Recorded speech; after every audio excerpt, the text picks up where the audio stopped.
Welcome to the Matt Rats podcast. These are choked out chats. This is where sweat, ego, and bad decisions collide. We're talking real jiu-jitsu, the wins, losses, injuries, the mindset, and everything that happens on and off the mats. No filters, no fake gurus, just mat life. So strap in, you're rolling with the Matt Rats. All right, boys. Thanks for joining, Frank. Yeah, thanks for having me. We in? Yeah, we're live. Let's go. All right. Let's do it. So this week we got Todd's out once again, Yeah. making all that money in Charlestown, Chucktown. Gonna bring us all some sand and seashells. But we've got our man Frank Strong joining us this week, stepping in, filling the void. Frank, tell us a little bit about your background. What do you want to know? You want to know about jiu-jitsu? What? Jiu-jitsu, military. Oh man, It's a quick, Yeah, just however you want to. It's you. no pressure. yeah. I mean, I own my own little consulting business. I do marketing and PR. I work for B2B companies, so one company that develops usually a technology for another business, so business to business. Mhm. I did serve in the service. I was an enlisted Marine, and later got commissioned in the Army National Guard. Paid for my college, and I did 23 years, and I retired about 10 years ago. Yeah. I didn't know And you were that long. yeah, it's like 11 years Long now. time. It's a lot of service. It goes by.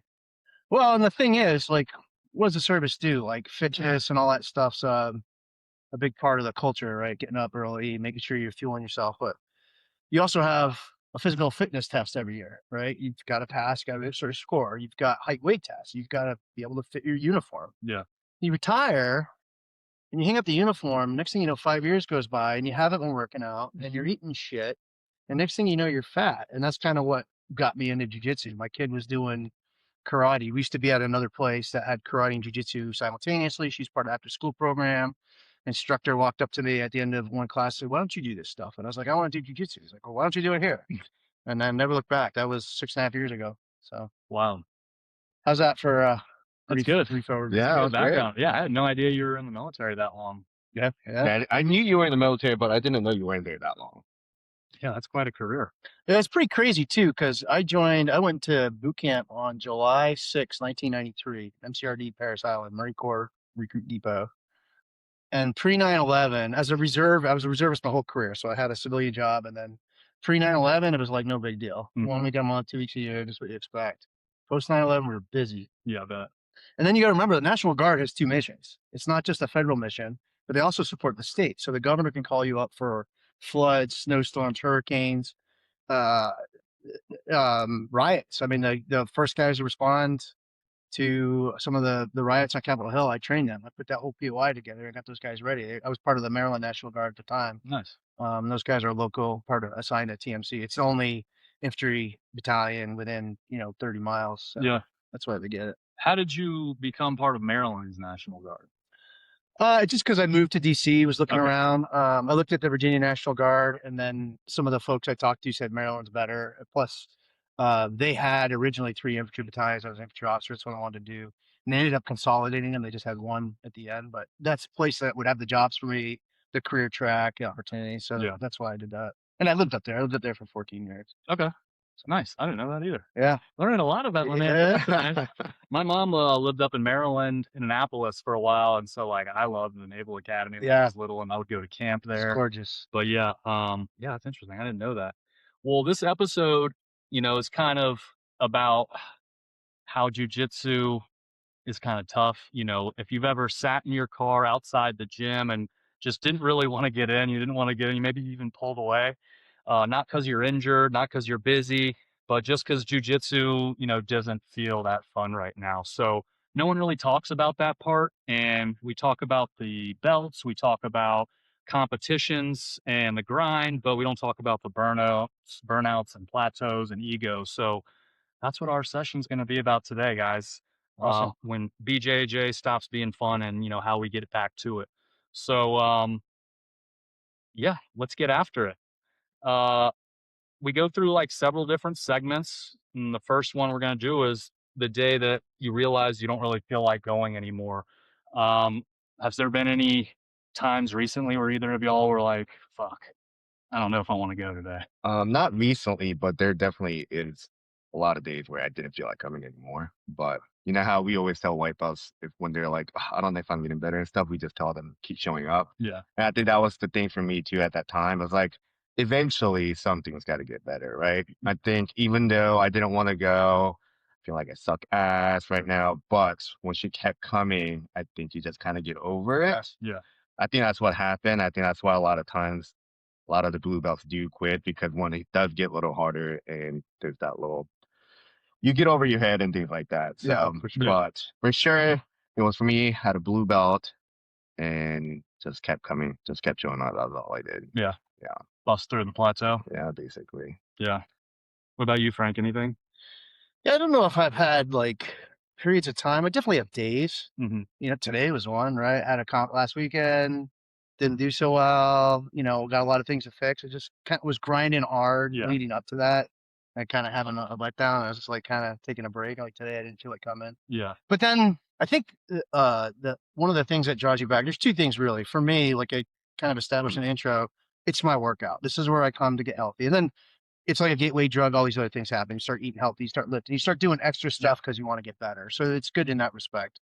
But because it's like part of my routine, like you just got to do it. Like you go. And then I think the second thing that is perhaps a bit underrated about jujitsu is just the community, right? If you find a good gym, this gym is fantastic. There isn't a person in our gym that I wouldn't have a beer with. In fact, I don't think there's a person in our affiliates, like at the headquarters at Diego Saraiva or at Brian's place that I wouldn't have a beer with. And so that kind of calls you back. Like today I'm sitting there thinking, I don't feel like going. Yeah, I could take another day off or I could get back to training. And then I'm not letting my peers down, right? I come in, there's a couple guys to roll with, right? Right. So I think that's kind of how you get through it. And I think the community is an underrated aspect. And I think that's especially true for like older men, older guys, like guys that are over 40, they don't make friends.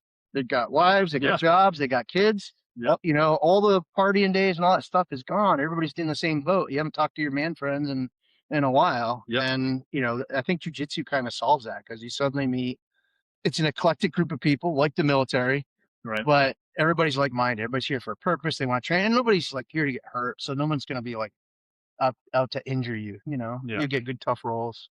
Yeah. No, I agree. I think the blue belt blues are definitely real. And yeah, I mean, just to kind of echo what you just said, there's definitely days where I'm like at my house and I'm just like, I get up off the couch, I'm like, fuck, my body hurts, I'm tired, I just want to eat and like chill. But you get here and I just feel so much better. Like even if it's just like a shitty day, if I can come here, I feel 100 times better. Yesterday, perfect example, shit day. Just, you know, tons of different things. But come here, get my rolls in. I'm driving home with a smile on my face, a little sweat, eat some dinner. But yeah, no, I agree 100%. And I think, you know, you talk about the culture of our gym specifically and our affiliates. And I think it's easy to be like, oh, well, I can go to any gym and they'll have a culture. And then I think anyone who's keeping up with the culture of jujitsu gyms today will see that it ain't that easy to have a great culture, have a safe space for everybody. And Jason and Mike and DJ, I think they've made like a great space for everyone, whether you're a black belt or a white belt, to feel comfortable and have fun. And yeah, dude, some of y'all are like my best friends now. You know, me and Jay were out with Todd and I was like telling them, I was like, dude, I've got friends that like have been my best friends since I was in second grade. And, you know, we all just have so much in common and like we're so like-minded that it's like really easy to, you know, grow these relationships. Yeah. And like you said, you know, we're 40 plus 33, but you know, it's hard to like branch out and make new real friends. So yeah, I think those are definitely legit, but well, I think you hit on something there too with the people is that you're not just showing up and training together, you're going through a struggle together. And that shared struggle is kind of what I think kind of creates a bond, you call it trauma bonding, whatever. Military does the same thing. What do? You show up, they break you down, they try to build you in a cohesive team. That happens on some level here, but we're doing it to each other. You know? Or if you're brand new and you're rolling with a blue belt, purple belt, brown belt, whatever, black belt, you're going to get smashed a little bit. You get humbled. You know, but it's still a shared struggle. And then because afterwards people will be like, well, here's what you can do better. Here's how I adjust that. I don't know. I just kind of avoid eye contact with Chris, and that's what I do. Like, don't fuck on that. I think everybody does. I feel like they should. I don't know if you can somehow include it in the presidential fitness test or something, but I feel like everybody needs to do a combat sport for like a month because, like you said, it does humble you. Yeah. I think there's a lot of the I see red guys, and Yeah. you come into jujitsu, and that red turns black real quick. Yeah. You know? Yeah. Also, some of you out there may have great cardio, but jiu-jitsu cardio is a thing. It's much different. Yeah, yeah. I've seen It's different. marathoners, triathletes come in here, and it's completely different. Oh yeah. You know, No one's on top of you, smothering you, trying to choke you in a triathlon. right? But Not to diminish those either, because like running a marathon, like mentally, you're super tough. You run a Oh, yeah. marathon, triathlon, you're super tough. oh yeah, Like that takes those some. Ironmans. Yeah. I know. I'll tell you I right know. now, I I can couldn't do that. Yeah. No. But Didn't they run some crazy team race? Like I did an adventure race. Yeah. Yeah. but that was like 100 miles or something, wasn't it? I don't know. It was a long way. I It remember. was a long one. Yeah. Yeah. But I didn't do it by myself. It was like with a team. Running So was like it 20 miles Tough a piece. Mudders?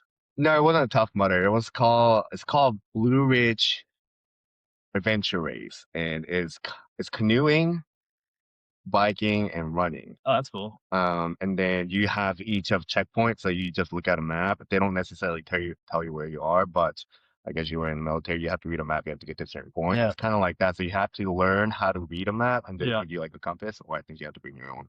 And you have to get to that location at like 2 checkpoints. So depending on how many checkpoints you get and what time you arrive, Okay. depending on the points. And if you skip the checkpoints, you lose like 10 points or something. But anyways, I did that with some of my friends. But I think it's a little bit easier just because we're getting sidetracked, but it's because you don't want to let your team down. Yeah. So with like Ironman and stuff, it's all by yourself, right? Yeah. It's all just you versus you. That's it. But Yeah. with team sports like that, you kind of tend to pick it up a bit more just because you don't want to other with stuff. So It's Yeah, just like it's comps. a You don't little want to let the team down. yeah. Like we talked about that a week or two ago. It's like when I'm nervous for my competitions, it's because like I don't want to Yeah. like let you guys down or whatever. But Embarrass the school. You want to perform. Yeah, So to speak. exactly. Yeah. yeah, 100%. yeah. But I think plateaus are another thing. You'll be in here and it just doesn't feel like you're improving. And I heard someone say like something, if you feel like you're stuck, it means you're refining. You're improving, slowly refining things. You're not having these big leaps of improvement. But do you guys have any advice or any knowledge about getting through a plateau?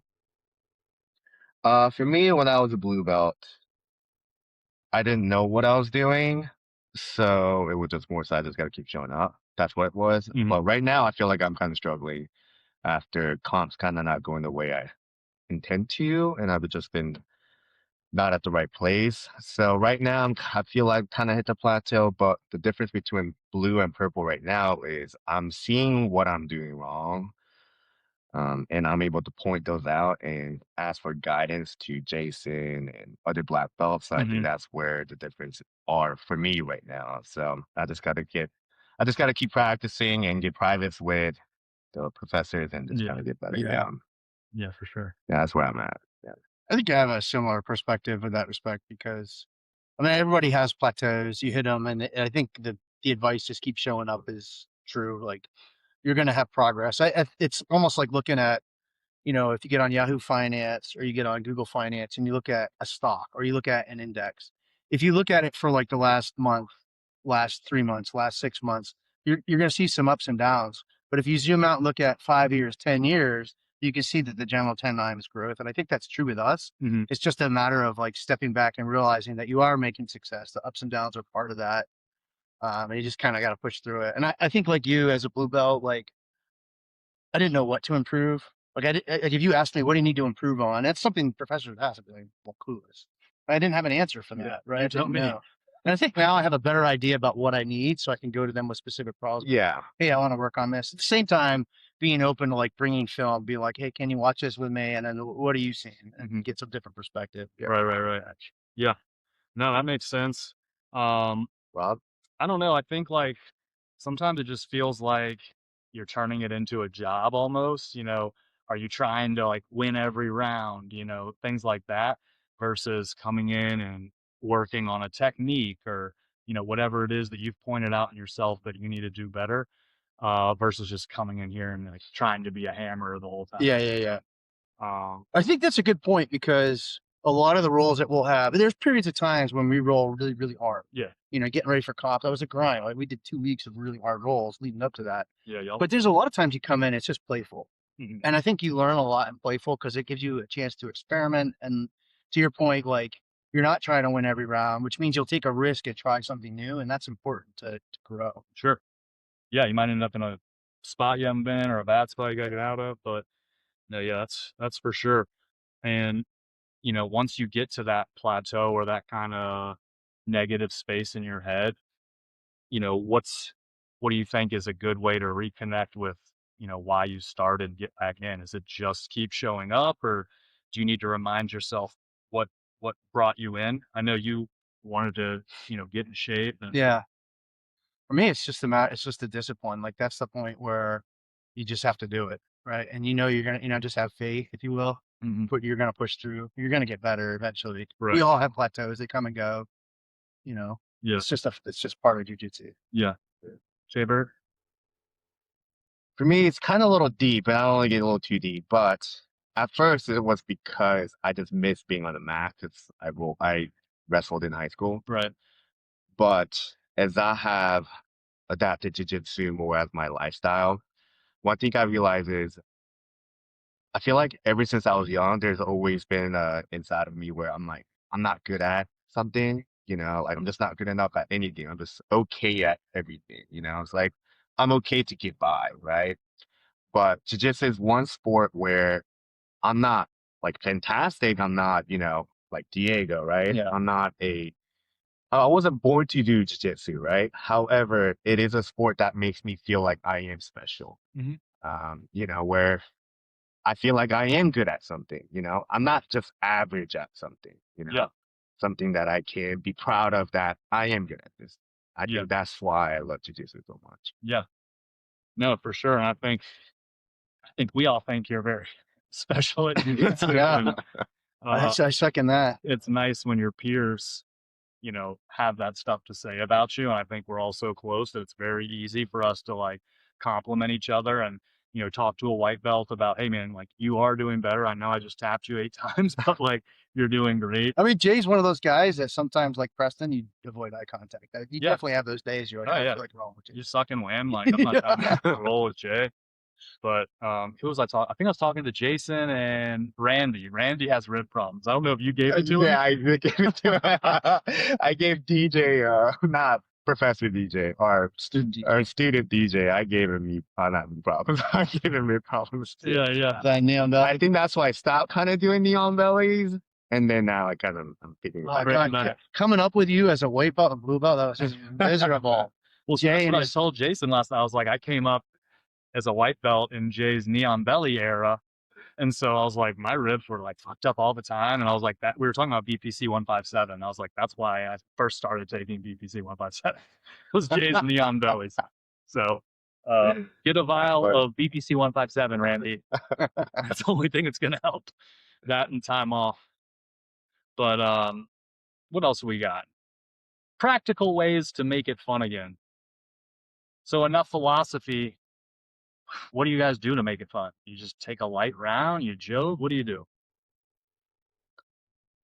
I think I come in with a mentality saying to myself, this is just gonna be a fun roll. Yeah. Like I'm not here to dominate. And if they pass, they pass, but I don't want it to seem like this is just I'm not interested in a role. I'm still going to give my effort into it. Yeah. But knowing that I am going to be exploring. So like don't think that like, oh, how did I get to this position when I'm trying, Right. Not really that, and kind of getting in yourself with your head. It's just more so like being playful Yeah. when you're coming in, Sure. Yeah.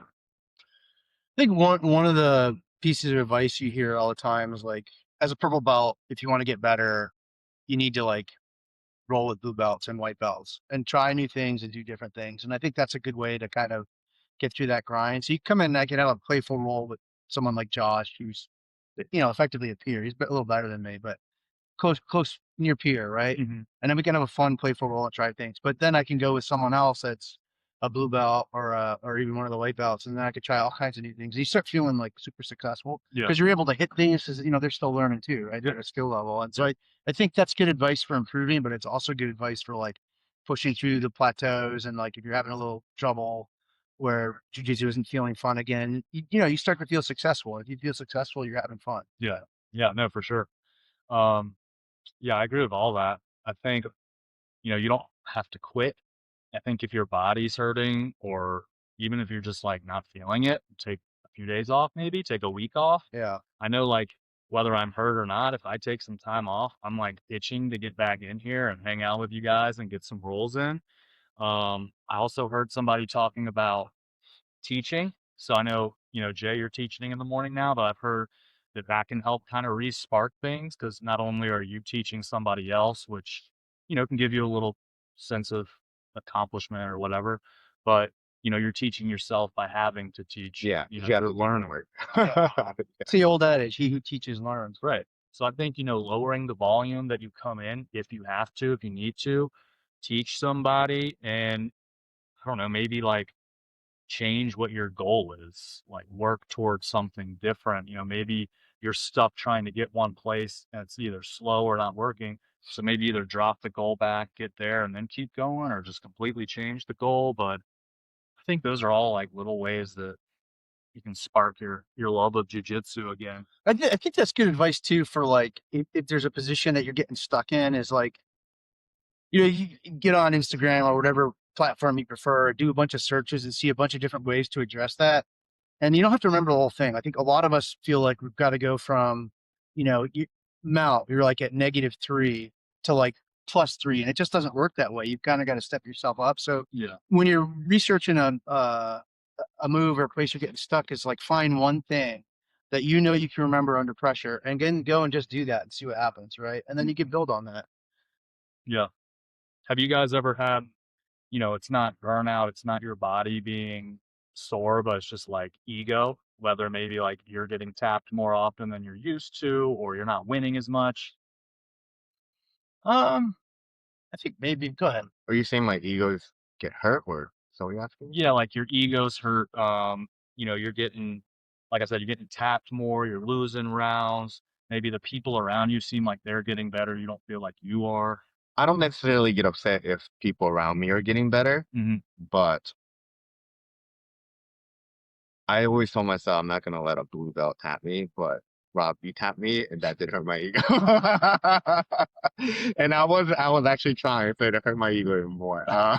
But yeah, I wouldn't say I definitely get hurt or get like my feelings hurt if my teammates are getting better, but it's more so what am I doing wrong that I can't keep up? Right. Like because I'm happy my friends are getting better, but I also want to get better. Yeah. You know. Yeah. Yeah. So it's just like, and I think that's also like a little push that you kind of give yourself. Like, Yeah. I got to keep up with them, Yeah. Yeah. and I want to get better like them too. So like lately, the biggest growth that person has had at this gym is I think is Preston, Mhm. at least from my perspective. And Preston's been really hard to roll with, not just because his size. Before it was just his size. I think now like he got technique and a size and the strength, so it's kind of becoming more of a threat. Mhm. And I hate it, but I love it at the same time, Yeah. Yeah. So trying to keep up with him. So I'm having to push myself to get more privates and things like that. Yeah. Yeah. We have a lot of white belts too that, me and Frank talked about how we all came up and, maybe there was one black belt and Yeah. one purple belt and then it's just blue and white. And like these guys are getting to come up with all of us. They're Yeah. getting to ask questions the whole time.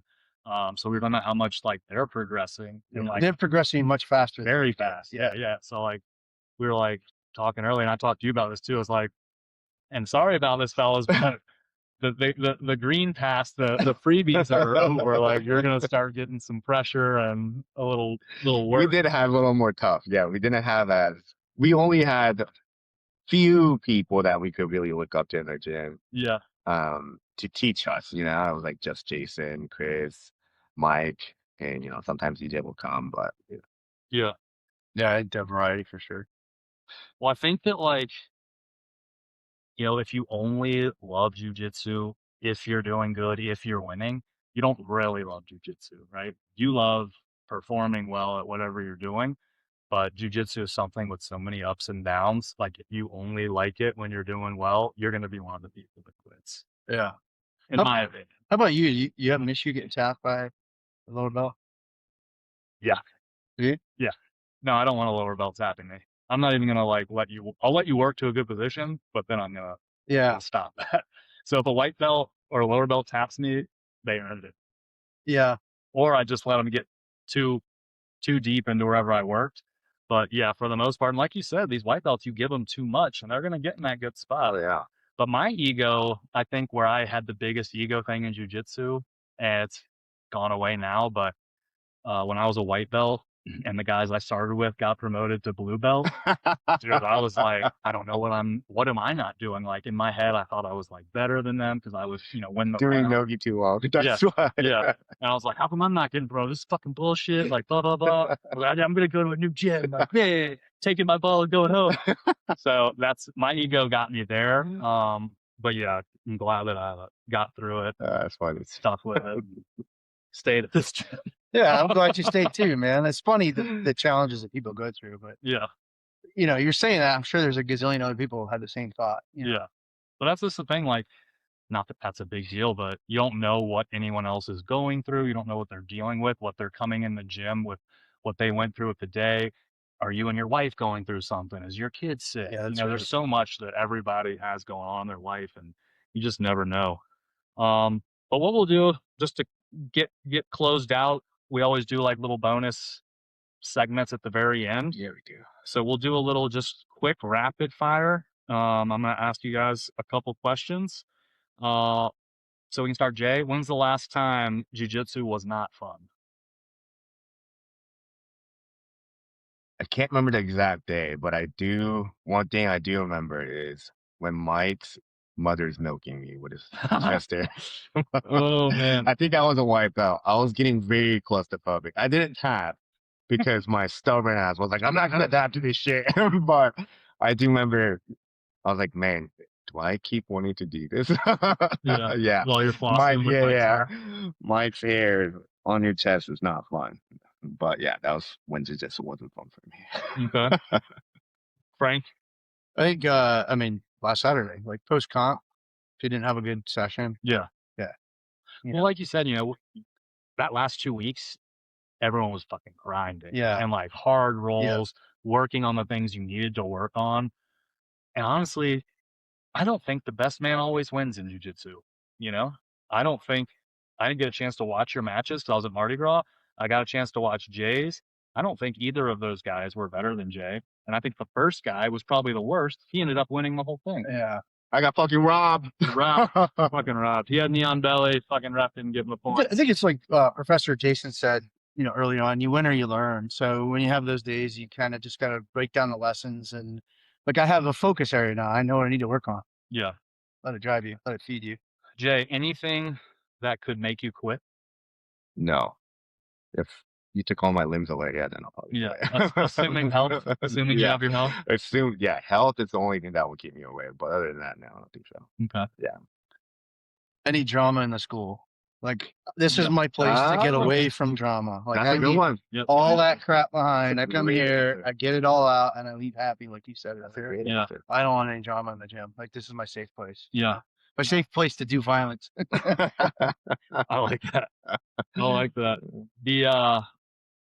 I don't think, again, if my body's in shape, I don't think I can quit. I just like literally Yeah. love this so much and love all you guys. And it's just like, It's almost like I don't know how you guys feel, but it's almost become part of my identity for me. mhm. Like I couldn't let it go. Not that I ever would want to, but it's just part of what I do now. Yeah, jiu-jitsu became my personality.